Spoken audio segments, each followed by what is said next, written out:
Hello नमस्कार दोस्तों, कैसे हैं आप सभी। एक बार फिर से आप सभी का स्वागत है आपके अपने यूट्यूब चैनल प्रॉफिट स्टडी में। तो आज की इस वीडियो में एक सरकारी भर्ती के ऊपर बात करने वाले हैं। और ये जो भर्ती आपका निकला है जवाहरलाल नेहरू यूनिवर्सिटी की तरफ से निकला है, जिसमें 10th पास कैंडिडेट, 12th पास या फिर ITI पास कैंडिडेट इसमें फॉर्म अप्लाई कर सकते हैं। आप सभी को पता है कि हमारे चैनल पे वैसा ही नोटिफिकेशन शो होता है जो आपका बेसिकली ITI पे बेस हो, क्योंकि ITI पास अगर कोई भी भर्ती निकलता है, रेलवे का तो हम कवर करते हैं। आपको इस चैनल पे 80% से ज़्यादा जो कंटेंट मिलेगा आपको रेलवे से रिलेटेड मिलेगा। पर जो 20% है, जैसे कभी कोई प्राइवेट भर्ती आ जाता है जिसका मान लीजिए रेलवे में सिलेक्शन नहीं हो पा रहा है, ठीक है, कम परसेंटेज होने के कारण, तो प्राइवेट भर्ती का भी फॉर्म भर पाता है। उसके बाद अगर परमानेंट भर्ती का जो भी आता है प्राइवेट सेक्टर से, या फिर सरकारी भर्ती का आता है, जैसे आज के इस वीडियो में कवर करने वाले हैं JNU की तरफ से जो भर्तियां हैं, तो इसमें भी बहुत अच्छा खासा मौका है। चाहे आप 10th पास है, 12th पास है या फिर ITI पास है, इसके साथ साथ यहाँ पे ग्रेजुएशन वालों को भी मौका दिया गया। तो अगर मान लीजिए कुछ कैंडिडेट यहाँ पे ग्रेजुएशन वाले होंगे तो वो भी वीडियो को एंड तक देखिएगा, सारा इंफॉर्मेशन आपके पास होगा। सबसे इंपॉर्टेंट बात यह है कि आपका इसमें एग्जाम के थ्रू सिलेक्शन होगा, तो इसमें कितना पोस्ट है वीडियो के आगे देखेंगे, एज लिमिट वगैरह क्या रखा गया है, ST SC OBC का सैलरी स्ट्रक्चर आपको क्या मिलेगा, सिलेक्शन प्रोसेस क्या है, सिलेबस क्या है, और सबसे इंपॉर्टेंट कि एग्जाम पैटर्न आपका क्या होने वाला है, तो सारा डिटेल से बात करते हैं। तो चलिए वीडियो की करते हैं शुरुआत। उससे पहले जो लोग भी चैनल पर फर्स्ट टाइम है सब्सक्राइब नहीं किए, सब्सक्राइब करके बेल बटन को ऑन कर दीजिएगा, ताकि इसी तरह लेटेस्ट इन्फॉर्मेशन आप सभी को मिलती रहे। डिस्क्रिप्शन में आपको व्हाट्सएप ग्रुप का लिंक मिलेगा, जरूर जरूर ज्वाइन कर लीजिएगा, वहां पर भी छोटे मोटे अपडेट आपको मिलते रहते हैं। और सबसे इंपॉर्टेंट बात कि जो नोटिफिकेशन का PDF है, नोटिफिकेशन का PDF डिस्क्रिप्शन में लिंक मिल जाएगा, वहां से डाउनलोड कर लीजिएगा, नहीं तो आपको व्हाट्सएप ग्रुप में भी प्रोवाइड करा दिया जाएगा। सीधे चलते हैं हम इसके ऑफिशियल नोटिफिकेशन पे। तो देखिए, जैसा कि आप सभी देख रहे हैं, हम इसके ऑफिशियल नोटिफिकेशन पे आ गए हैं, जो आपका जवाहरलाल नेहरू विश्वविद्यालय, ठीक है, नई दिल्ली की तरफ से रिलीज किया गया है। एडवर्टाइजमेंट नंबर आपका देखिए, और आपका जो एग्जाम कंडक्ट होगा, आपका नेशनल टेस्टिंग एजेंसी NTA आपका एग्जाम इसका कंडक्ट कराने वाली है, इसीलिए आपको साइड में NTA का भी यहाँ पे लोगो दिख रहा होगा।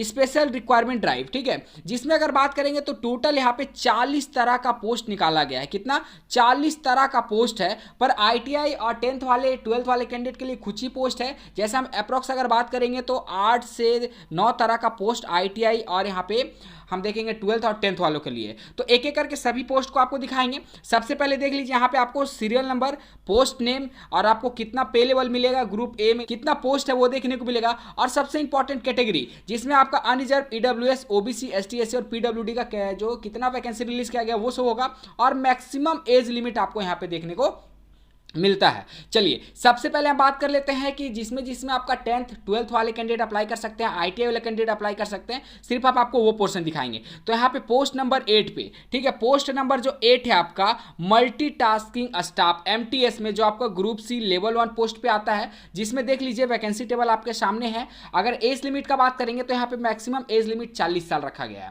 ठीक है। बात करेंगे किस कैटेगरी के तहत है, तो कैटेगरी हम आपको वीडियो के आगे बताएंगे। नेक्स्ट अगर बात करते हैं तो पोस्ट नंबर 18 के बाद आपका आता है 8 के बाद आता है आपका 18, जो आपका कुक से रिलेटेड है। इसमें लेवल से ग्रुप C के तहत लेवल 2 में आपको टोटल यहाँ पे 40 एज लिमिट देखने को मिलेगा। टोटल पोस्ट आप यहाँ पे देख सकते हो, कैटेगरी वाइज दिया गया है। उसके बाद अगर बात करते हैं तो आपका 22 नंबर देखिए, ये ITI वालों के लिए विशेषकर है, जिसमें आपका बात बताएंगे तो आपका works assistant designation number of post देखिए, वायरमैन का आपका 8 पोस्ट है। और देखिए आपको ये नहीं देखना है कि 8 पोस्ट है, आपको सिर्फ इतना देखना है कि आपको सिलेक्शन के लिए 1 पोस्ट चाहिए, बस उतना आपको देखना है। बाकी कितना पोस्ट पे रिलीज किया गया, नहीं रिलीज किया गया, वो सब नहीं देखना है। इतना आपको कोशिश करना है कि आपको 1 सीट यहाँ पे हासिल कर लेना है। वायरमैन का बात करेंगे तो 2 सीट है, कारपेंटर का यहाँ पे 5 सीट, और मेजन की तरफ से 1 सीट निकाला गया है। चलिए नेक्स्ट यहाँ पे बात करते हैं आपका पोस्ट कोड नंबर 23 में। तो आपको इसमें इंजीनियरिंग अटेंडेंट का है, जिसमें आपका डेजिग्नेटेड देखिए सिविल और इलेक्ट्रिकल के अंतर्गत वैकेंसी निकाला गया।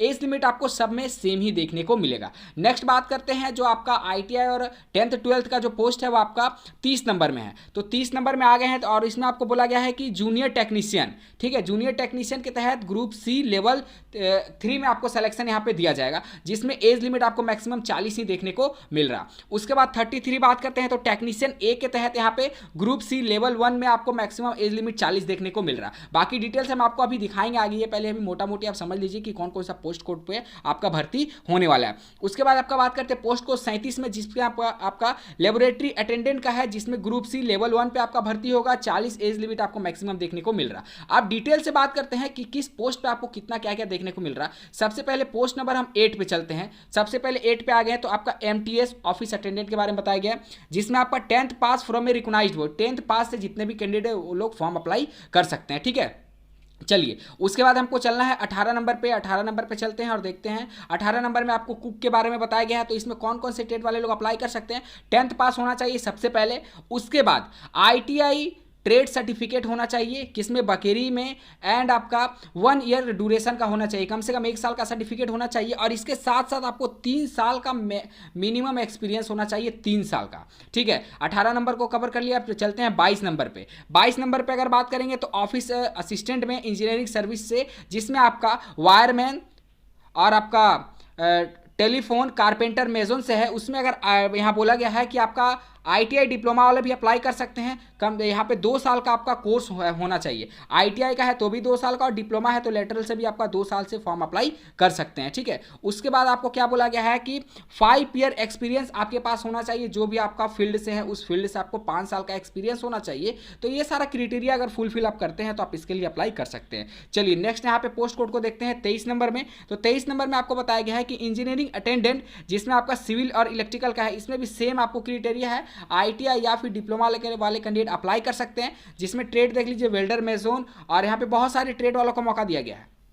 इलेक्ट्रिकल है, वायरमैन है, फीटर है, टर्नर है, वेल्डर है, मेजोन है। ठीक है, इसमें अगर बात करें तो कम से कम 2 साल का एक्सपीरियंस आपके पास होना चाहिए, मिनिमम 2 साल का, जो बहुत सारे कैंडिडेट के पास होगा भी। चलिए नेक्स्ट बात करते हैं पोस्ट कोड 30 में। तो 30 नंबर में बात करेंगे तो जूनियर टेक्नीशियन में आपका बात करेंगे तो 12th with science from a recognised board at least 50%। तो आपने अगर 12th पास किया साइंस से, अगर आपका 50% है तो भी आप इसके लिए फॉर्म अप्लाई कर सकते हैं। नहीं तो और भी आपको बताया गया है कि 12th pass from a recognised university board at least 50% marks and ITI course of 1 year और higher education in appropriate trade. अगर आपके पास 12th पास है, अगर मान लीजिए आपने साइंस से 12th पास नहीं किया है तो किसी और अगर यहाँ पे स्ट्रीम से किया है तो भी चलेगा। इसके साथ साथ आपको 1 साल का आपके पास ITI का सर्टिफिकेट होना चाहिए, तो आप इसके लिए एलिजिबल होंगे, फॉर्म अप्लाई कर सकते हैं। और नहीं तो डिप्लोमा होना चाहिए आपका इंजीनियरिंग फील्ड से, जो आपका रेगुलर 3 साल का डिप्लोमा होगा, तो आप फॉर्म अप्लाई कर सकते हैं। तो सारा डिटेल इसका भी कवर कर लिए। आप चलते हैं पोस्ट कोड आपका 33 पे। तो 33 पे आके बात करते हैं।